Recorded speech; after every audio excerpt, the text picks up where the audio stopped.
Rest of it. All right, so Tony and I are working on our presentation, which is happening a week from this Saturday. So it's and we're going to do a couple things. Right now, the Eventbrite invitation or Eventbrite site says that it's the the presentation is Saturday, August 27th, starting at noon Eastern time. But it does say it goes from noon Eastern time to 4 p.m. Eastern time. That's way too long. And so Tony and I, before we started recording this, Tony's going to ask his tech guy to change the Eventbrite site. It goes from noon until 1:30 Eastern time, Saturday, August 27th. So that's one thing we talked about before we started recording. The next thing we talked about was the kind of webinar we're going to do. It's going to be interactive between Tony and I. Tony, you're going to send me your CV, just a short CV, so I can do a great introduction. And I'm going to turn it over to you. And I'm going to ask everybody who's on the call, if they have questions, put them in the chat box. And Tony has agreed that I can interrupt him. He's okay with that. And say, listen, we have a question from Mary. And from time to time, I am also going to stop Tony and say, hey, listen, Tony, can you clarify something for me? And then I'll chirp in with some of my own experience. It just will make it more of a conversation and more of a conversation and less of a presentation. So it'll be a little bit more exciting. We are going to record that call so that Tony has it on YouTube unlisted, but we can't post it anywhere. And we can't, widely distribute the link, because then we are pitching an investment to the public. We're not allowed to do that without Ontario Securities Commission permission, which is a very expensive and time-consuming process. So for a very small audience, yes, we're allowed to talk about investment opportunities, but we're not allowed to make a public pitch. So we're not going to do that either. So we'll do the presentation as a conversation, and we'll invite questions. And then we were talking about, I'm going to share my screen again. We're talking about this slide, which is the investment opportunity. And I think there's 3 different investments, right, Tony? Correct. All right. Yep. And so this is the old slide deck. So you're going to remember, Tony, to send me the revised slide deck soon, okay? So I can see it. So this one shows the total capital requirement is 190,000. But Tony's going to revise that because it's actually a little bit more. It's 250,000. And what we're going to suggest next Saturday, a week from this Saturday, is that anybody who wants to make this investment, their $250,000 will be secured by a promissory note issued by Tony's company. And Tony's going to have his lawyer. I don't want you to do it just by yourself. I want your lawyer to have a look at it too. So we've got something that's really good and has, the Pope's blessing on it from a lawyer. And it'll say, okay, the company issues a promissory note for $250,000, and it's for a term up to 5 years. In other words, Tony's company can repay it after 9 months. If he gets a ridiculous offer and somebody wants to buy this property for a lot of money, he can do it, and then he can redeem the promissory note after just a few months, or a year or 2 or 3 years. So it's up to 5 years. And he can redeem the promissory note, the company can redeem the promissory note without penalty or bonus. All right. So there's no penalty or bonus. So there's no penalty if you redeem it early. And then I suggested, and Tony agreed, that the return on investment in the promissory note will be 8% simple interest on the promissory note, capitalized for up to 5 years. In other words, Tony's company doesn't have to pay monthly. It's simply paid at the end of the term, whether that's a 3-year term or a 5-year term. It can't be longer than 5 years, but it won't be less than, it could be anything up to 5 years. So 8% simple interest, so it doesn't compound, is due at the end of the term or whenever the promissory note is redeemed, okay? But it's the greater of 8% or 30% of the IRR, which you see on the screen here. Because if I flip back one slide, there are 4 different returns here. One is the cash flow. So we hope the company makes money on this investment, which I hope it will do. There's principal recapture, that's mortgage pay down. Then there's passive appreciation, which was a new term to me, but I think it's smart, which is just, the 50-year trend in Ontario Real estate tends to be up over a period of time, so that's a passive appreciation, nothing to do with us. And then there's active appreciation by adding things like a second basement unit or a coach house, right? So he's got 4 different returns. Total return looks to be, $365,000, and 30% of that will go to the investor. All right. So the promissory note has to be done, and it has to reference this project in particular, right? So it's 30% ROI of not of the entire company, but of this particular project, right? Now, the reason a promissory note works better for Tony is that it doesn't tie his hands up. It's not a second mortgage on the property. It's not a third mortgage on the property. It'll make things a lot simpler for Tony, and to some extent simpler for the investor as well. Now, the next question I have for you, Tony, is would it be okay if 5 investors all wanted to chip in $50,000 each? So there'd be 5 promissory notes instead of 1. Yeah, we can make that work. I mean, we prefer 1 or a minimum of 100,000, but as a tester to build a relationship with potential investors for the long term, we entertain a 50,000 one to get our feet wet. And yeah, I think so in the promissory note, you don't put in the number. You put in, you might put in up to 250,000, and you might put in minimum 50,000. Right. All right, so that people know if you have $5,000, this is not for you. Right. All right. So this is the investment that we're talking about, and I think this webinar is not only just going to be pitching investments, we're also going to be teaching people something new. I'm going to learn new things on it, as I said before we started this call, and I'm sure that the people who come on this will learn new stuff. Very, very few people I know are successful the way you are, Tony, in buying properties, maybe 20% under fair market value, maybe even less than 20%. I don't know how you do it, but you have a real formula for doing it. And if you could buy something 20 or 25% below appraised value, then you can close basically no money down. So it's fantastic. Right. And this is an opportunity, as I understand it, for people who don't know how to do this on their own to basically hitch a ride on the Marinov, stampede. Right. And learn, and I'm always happy to educate, and people can be as hands off as they want or as involved to learn how we do it, so they can do it on their own as well. Yeah. 100%. And I'm always happy to teach. Yeah, and I think though that the way I would put it is, look, this is a teaching webinar as well as an investment webinar, but I think a lot of people would not be comfortable doing it on their own. I do a lot of coaching, and the people I coach would be comfortable doing it on their own. But for everyone who would do it on their own, there's got to be 50. Maybe that's an exaggeration, but there's got to be 20 who would not do it on their own. To be able to pull off what we're doing, there's so many moving parts that 99% of people. I wouldn't do it.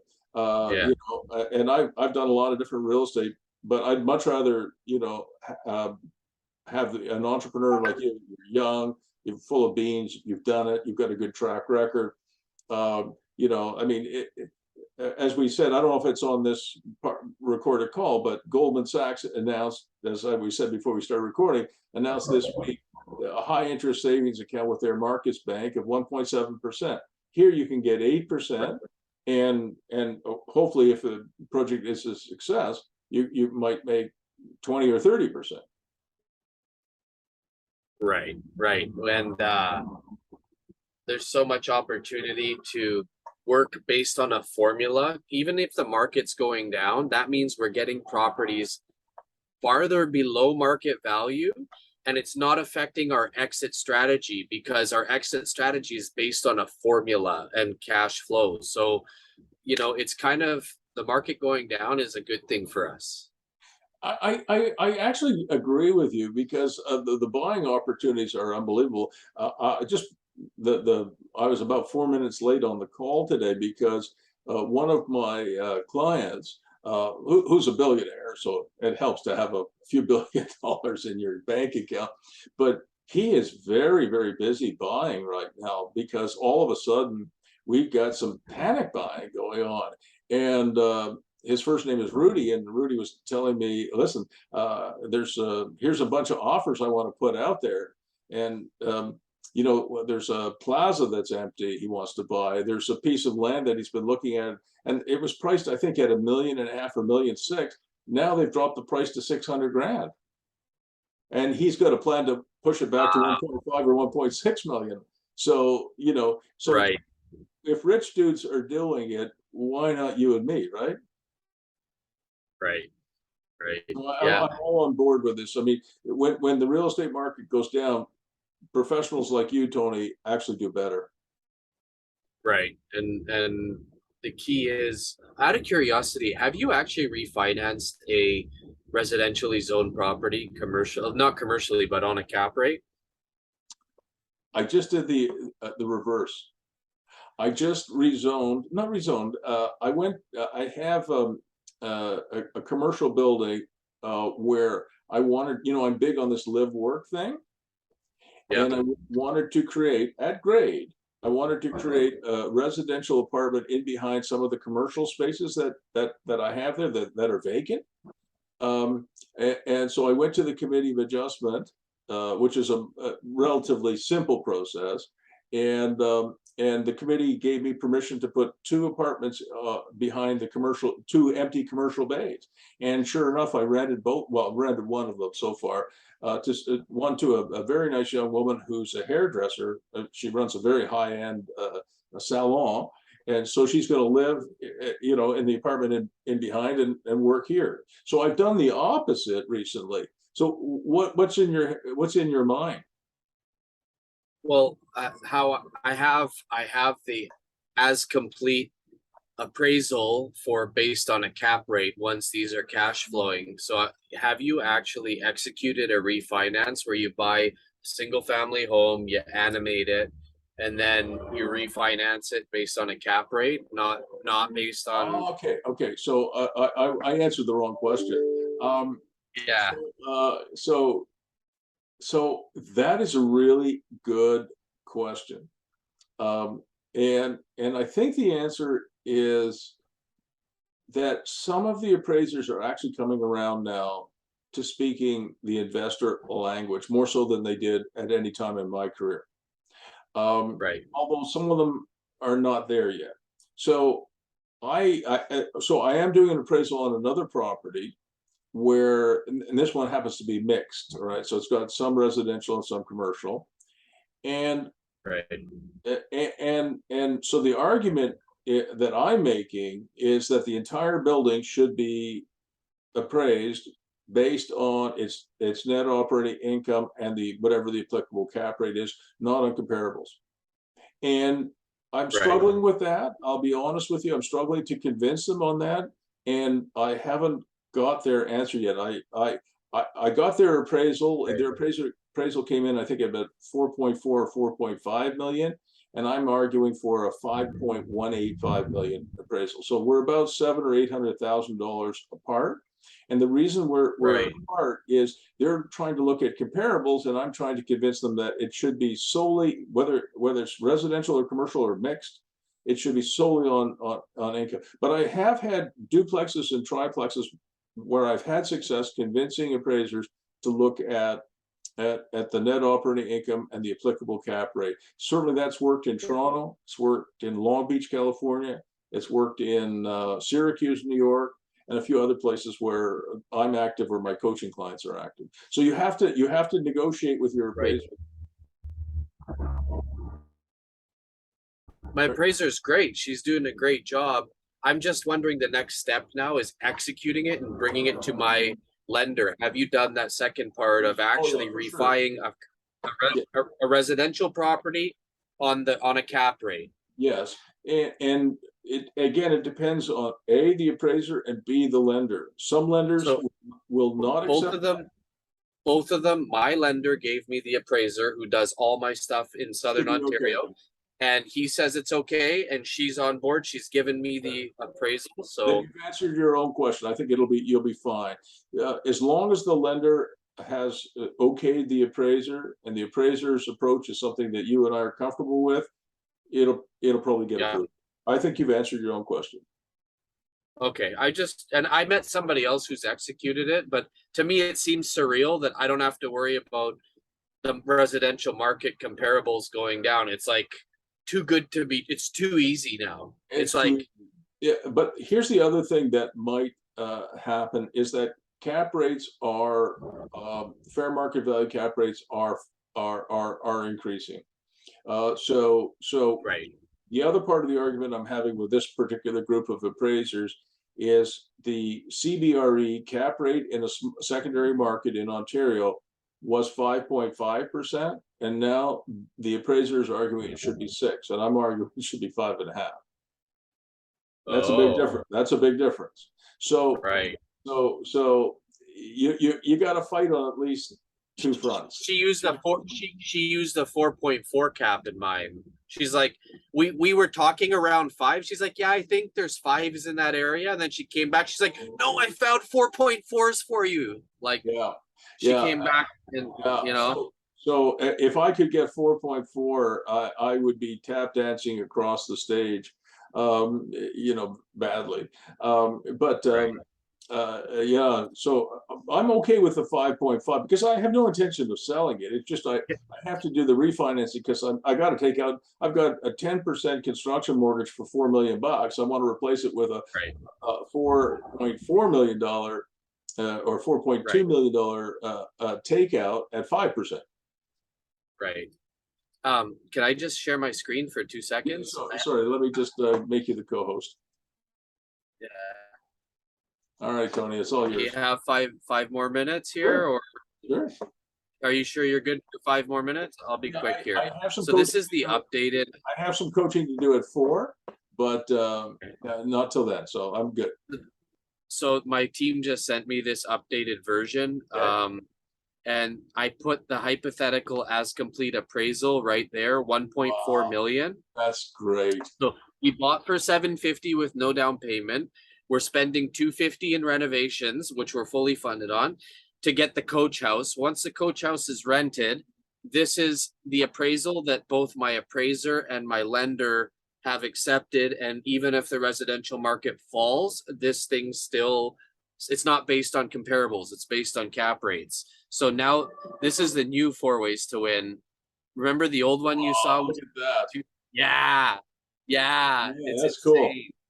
So that's why now they have to put in 250 Yeah, because yeah. we ran the numbers very conservatively before.